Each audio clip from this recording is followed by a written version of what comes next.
This video is going to be about making and testing ash glazes, which is what is on these pots.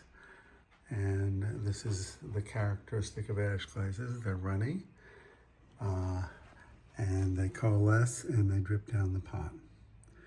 And we're going to talk about real ash glazes that are made from ashes, plain old ashes from burned wood.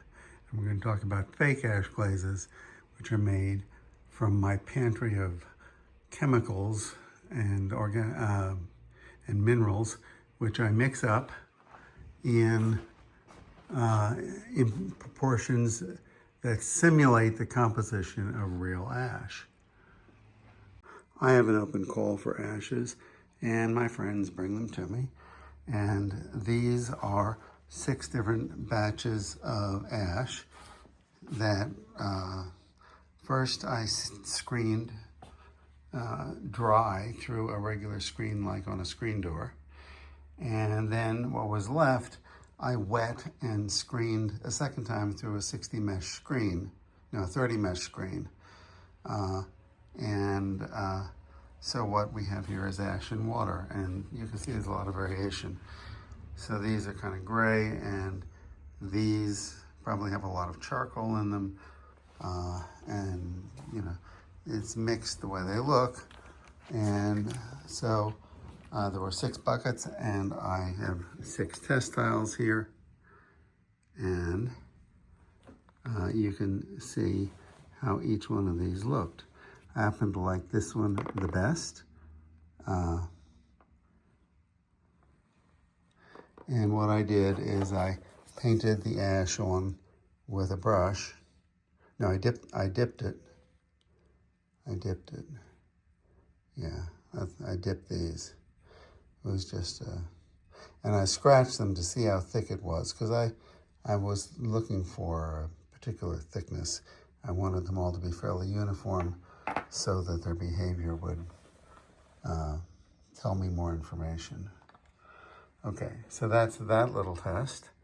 And then I had them in the kiln right along here.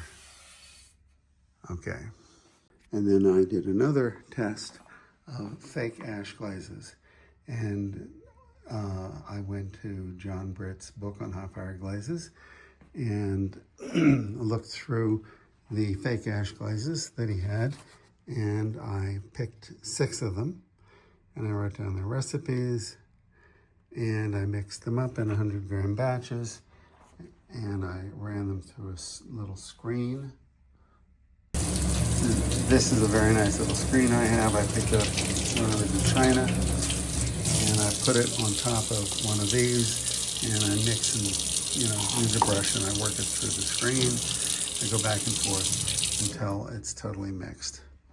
Okay, so after I got them all mixed up, I painted on a test tile because there wasn't enough to dip, and I painted one side of the test tile thick and the other thin, and you can see the thin side is kind of matte here, and the thick side is actually kind of glossy and doesn't look much like an ash glaze at all.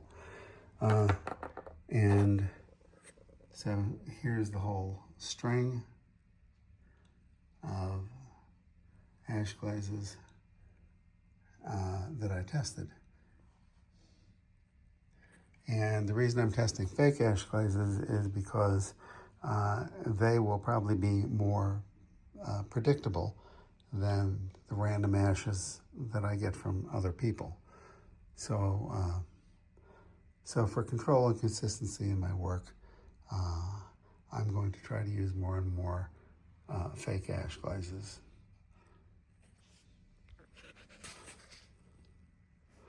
Now, storing all this stuff in a box is a good idea, but it's also a good idea to have this kind of information on your computer. So here's a narrative of what I did, and this explains the tests, and then I have photographs of the results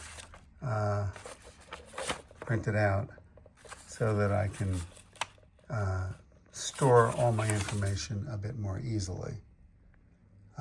So that's probably a good thing to do.